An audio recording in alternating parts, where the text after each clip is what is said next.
La grande salle de bal du Ritz-Carlton scintillait de lustres en cristal et de roses blanches, chaque détail étant parfait pour le mariage de ma cousine Emma.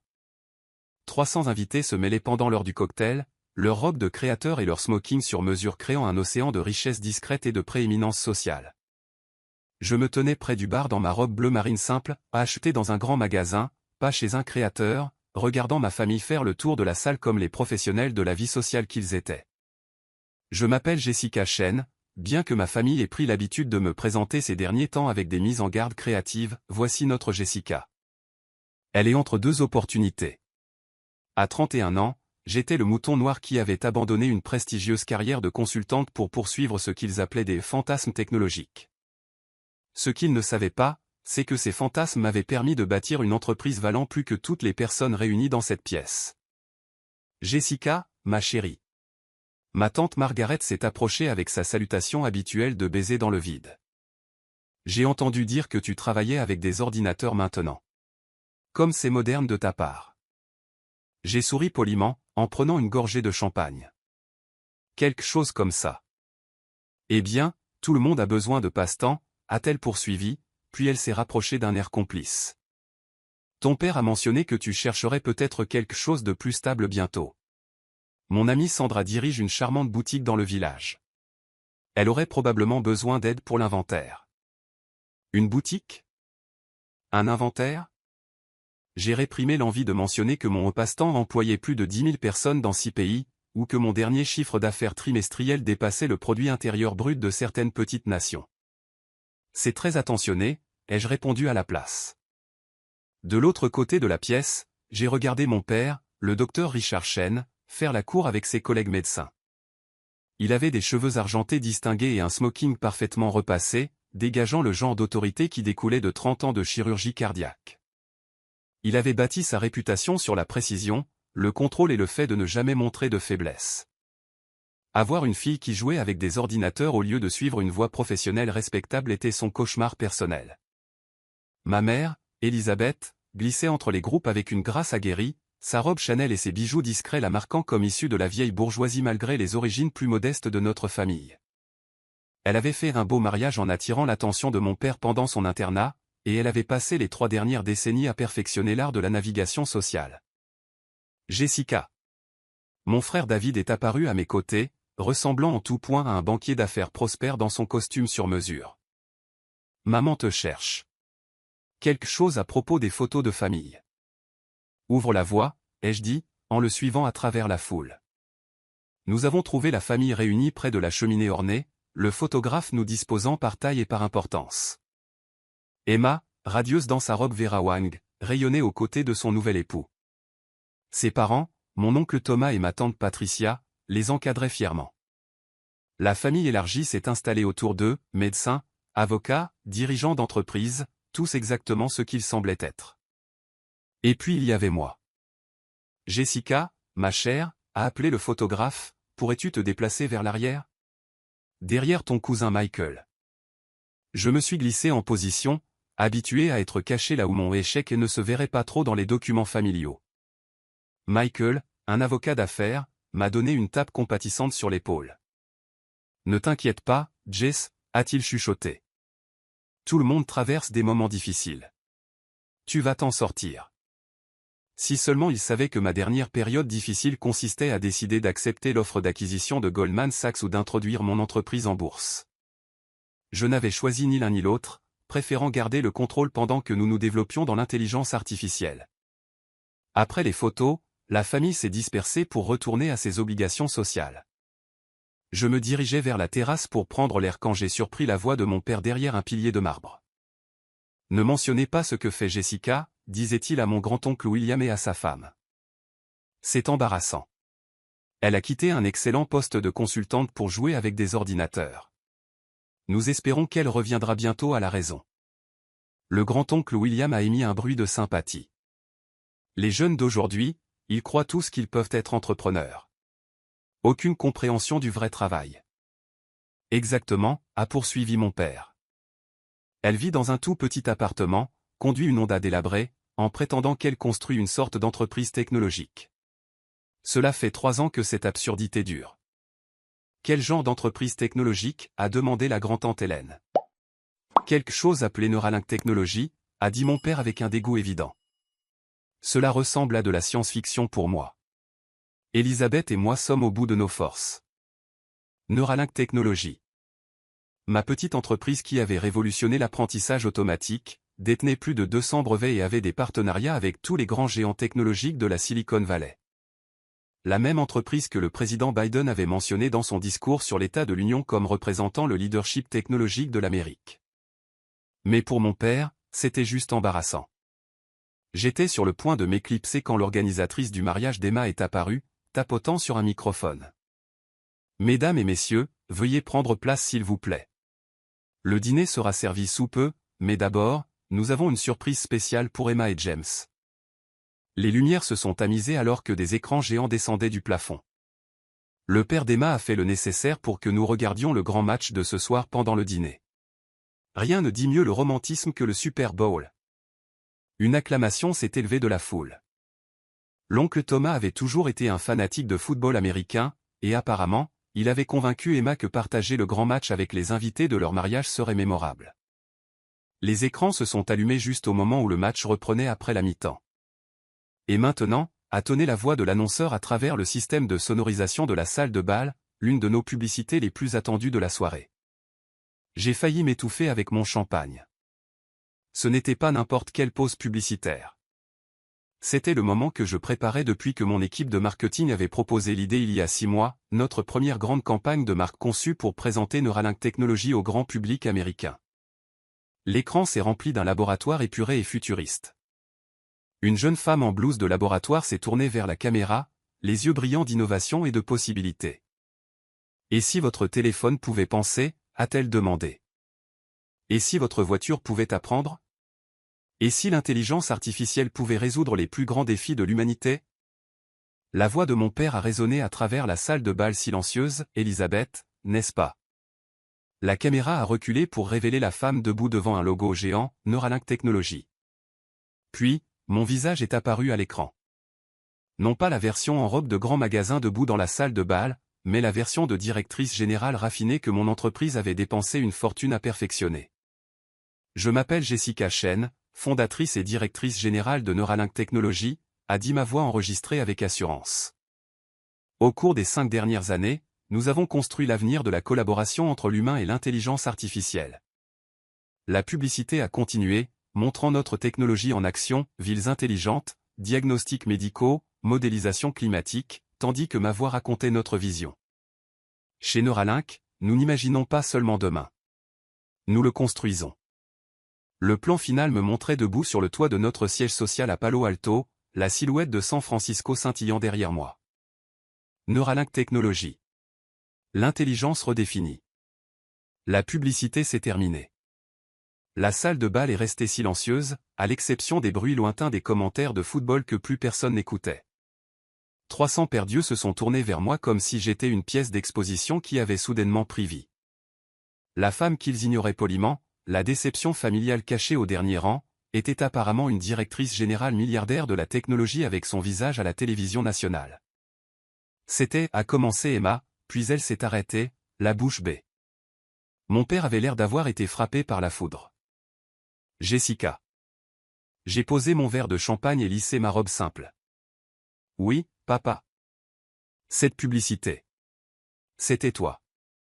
Oui, c'était moi.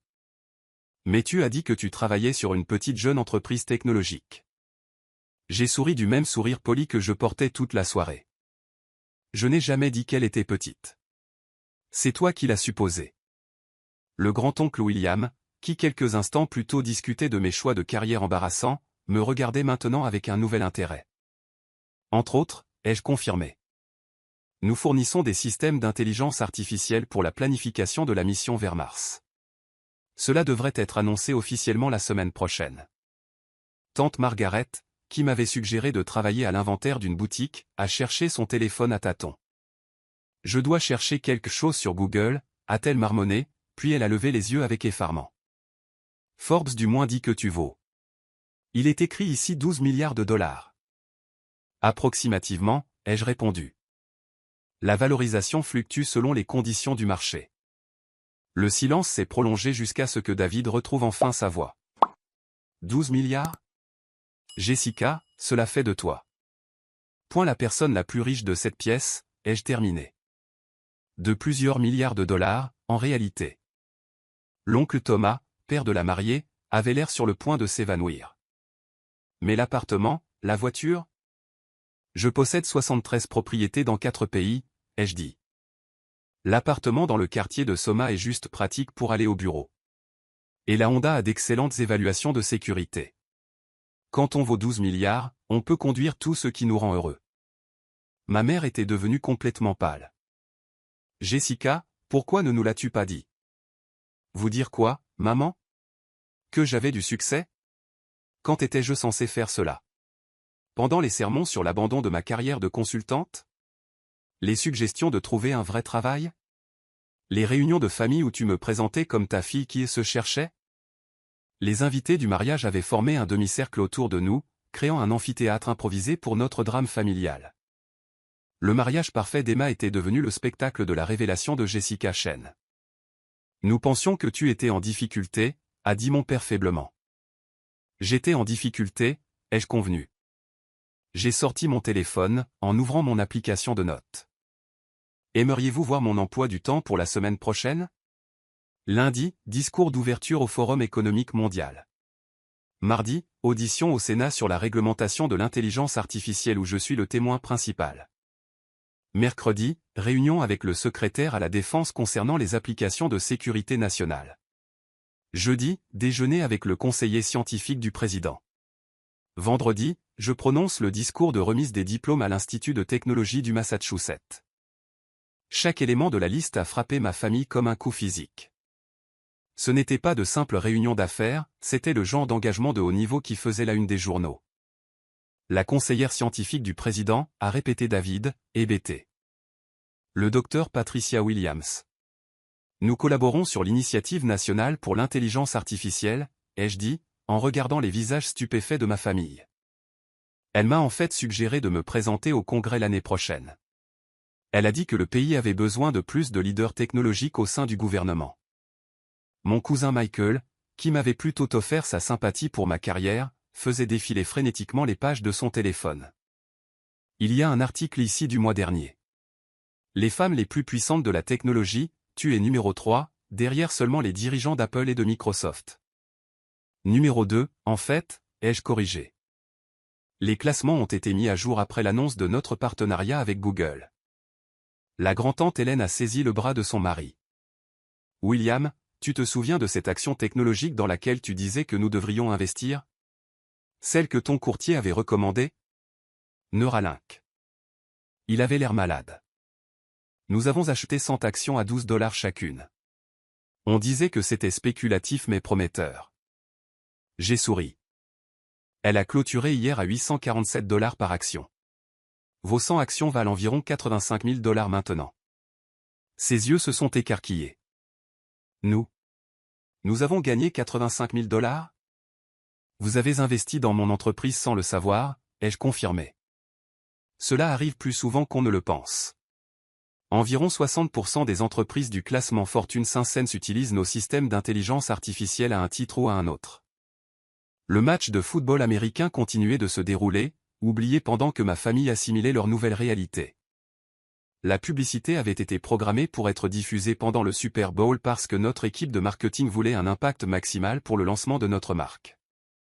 Ils n'avaient probablement pas prévu que cela me propulserait également hors de l'anonymat familial pour m'élever au rang de légende. Emma a enfin retrouvé sa voix. Jessica, c'est incroyable. Pourquoi ne nous as-tu pas dit que tu construisais quelque chose d'aussi grand?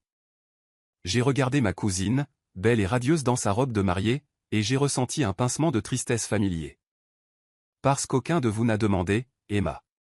En 3 ans, pas une seule personne dans cette famille ne m'a demandé d'expliquer ce que je construisais réellement. Vous avez simplement supposé que j'échouais parce que ma version du succès ne ressemblait pas à la vôtre. But, nous aurions pu te soutenir, a protesté ma mère. Nous aurions pu être fiers de toi. Vous auriez pu, ai-je convenu. Au lieu de cela, vous avez passé 3 ans à avoir honte de moi. Papa vient littéralement de dire à l'oncle William de ne pas mentionner ce que je fais parce que c'est embarrassant. Le visage de mon père s'est décomposé. Jessica, je ne comprenais pas. Tu n'as pas essayé de comprendre, ai-je dit doucement mais fermement. Il y a une différence. L'organisatrice du mariage est réapparue, manifestement troublée par la perturbation de sa soirée si soigneusement planifiée. Excusez-moi, mais devrions-nous continuer le service du dîner?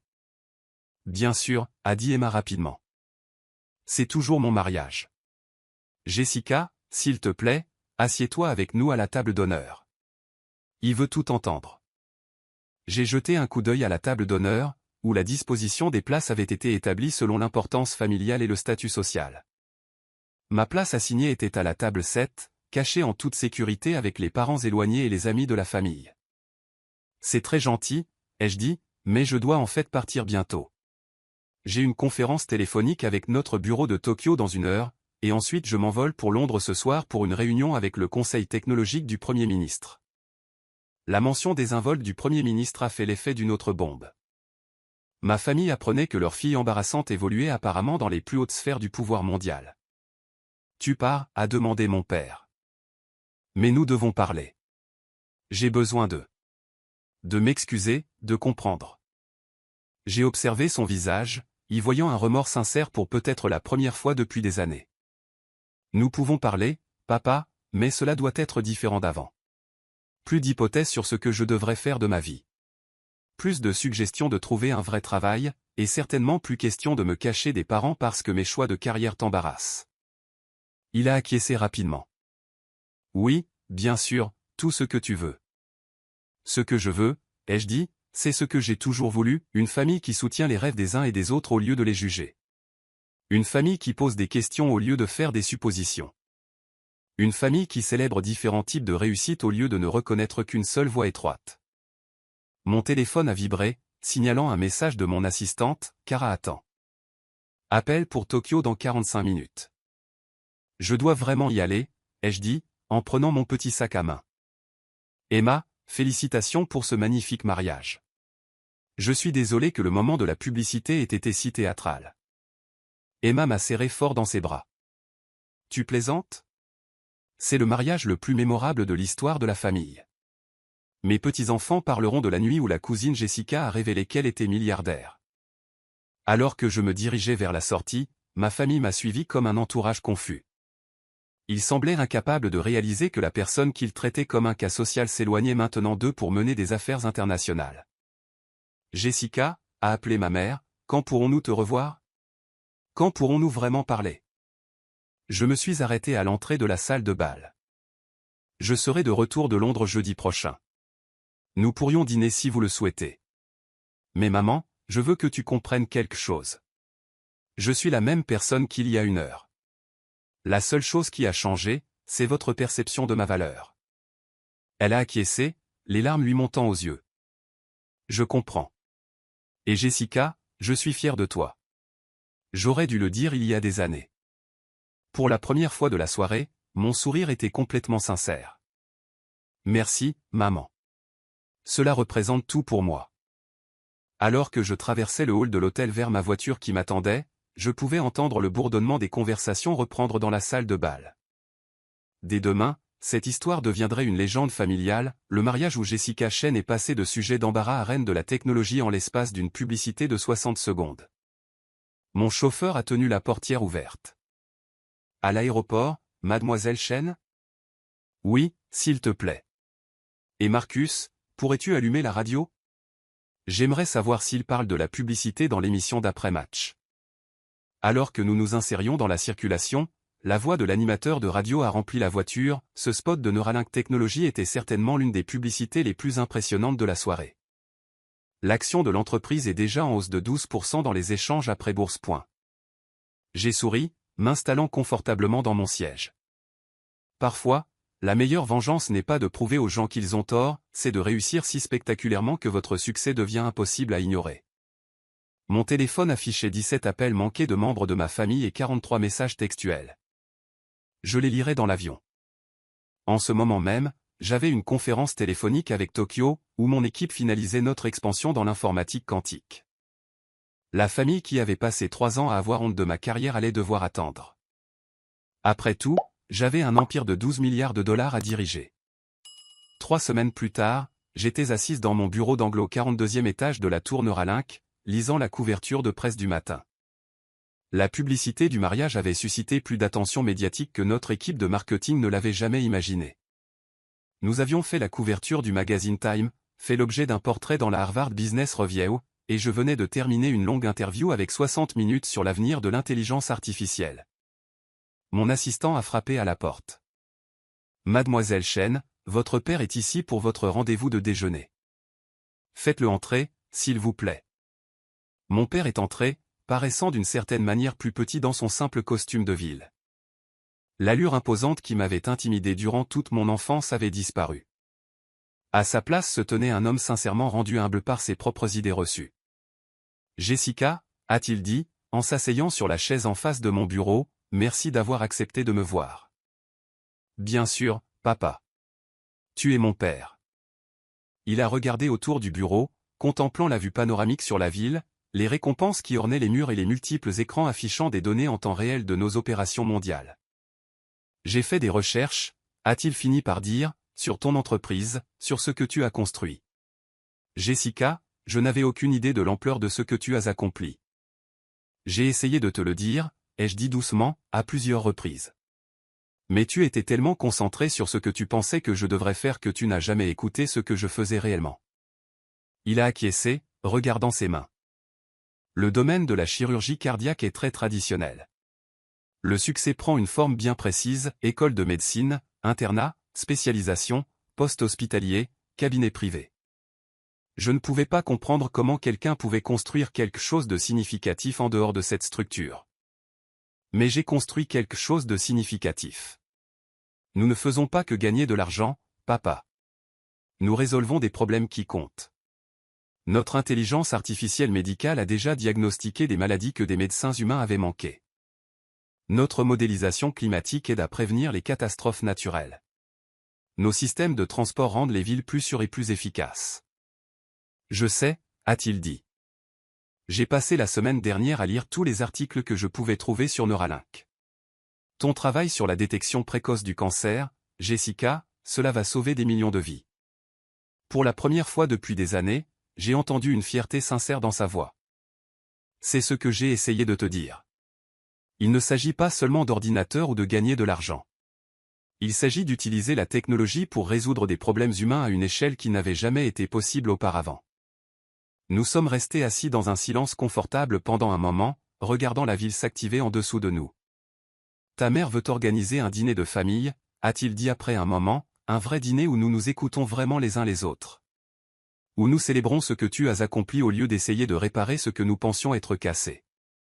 J'aimerais beaucoup cela, ai-je dit, mais papa, il y a autre chose dont nous devons discuter. Je me suis tourné vers mon ordinateur, ouvrant le site internet d'une fondation.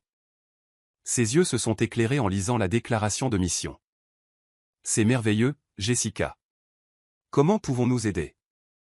En fait, j'espérais que tu envisagerais de rejoindre le conseil d'administration.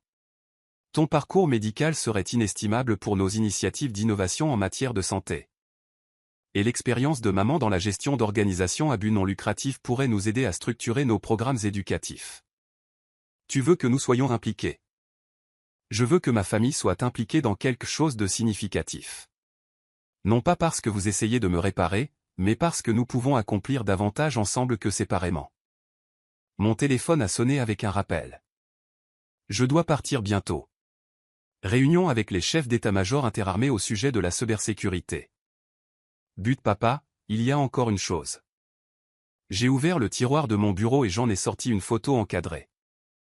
Elle datait de ma remise de diplômes universitaires, le jour où j'avais annoncé mon intention de créer une entreprise technologique. Sur l'image, mon père secouait la tête tandis que ma mère avait l'air inquiète. Je souriais, totalement confiante dans ma vision malgré leur désapprobation. Je l'ai gardée sur mon bureau pendant 8 ans, ai-je dit, comme un rappel de la raison pour laquelle je travaillais si dur. Non pas pour vous prouver que vous aviez tort, mais pour prouver que j'avais raison. Il a étudié la photo, son visage s'adoucissant. Tu étais si sûr de toi, même à l'époque. Je croyais en ce que je construisais. J'aurais juste aimé que tu crois en moi aussi. Je crois en toi maintenant, a-t-il dit fermement. Et Jessica, pour ce que cela vaut, je suis incroyablement fier d'être ton père. Même s'il m'a fallu trop de temps pour réaliser quelle femme extraordinaire tu es devenue. À son départ, je me suis tourné à nouveau vers mon ordinateur, ouvrant l'ordre du jour de notre réunion du conseil d'administration de cet après-midi. Nous discutions de notre expansion dans les technologies éducatives, de partenariats avec de grandes universités et du développement de systèmes de tutorat basés sur l'intelligence artificielle capable de personnaliser l'apprentissage pour chaque élève. Mon téléphone a vibré avec un message d'Emma, je t'ai vu sur la couverture de Time. Papa est en train de l'encadrer pour son bureau. Tu es officiellement l'histoire de réussite préférée de la famille maintenant. J'ai souri, contemplant la ville qui était devenue le siège de mon empire. Être l'histoire de réussite préférée de la famille était agréable, mais ce n'était pas le plus important. Ce qui comptait, c'est que j'avais construit quelque chose de significatif, quelque chose qui survivrait aux résultats trimestriels et aux couvertures de magazines, quelque chose qui rendrait le monde meilleur bien après que la publicité du mariage aurait été oubliée. Bien que je doive admettre que la publicité avait été plutôt efficace. Notre action avait augmenté de 40% depuis le Super Bowl, et nous avions reçu plus de 10 000 candidatures d'ingénieurs talentueux qui voulaient rejoindre notre mission. La voix de mon assistant a retenti dans l'interphone. Mademoiselle Chen, votre voiture est prête pour la réunion au Pentagone. J'ai rassemblé mes dossiers, ajusté ma veste et me suis dirigé vers mon prochain rendez-vous. Juste une journée ordinaire dans la vie de la honte de la famille qui est accidentellement devenue une directrice générale milliardaire de la technologie. L'histoire du mariage était déjà devenue une légende familiale, mais je ne faisais que commencer. Après tout, révolutionner l'intelligence artificielle n'était que le début de ce que je prévoyais d'accomplir. Et cette fois, ma famille regarderait avec fierté au lieu de gêne.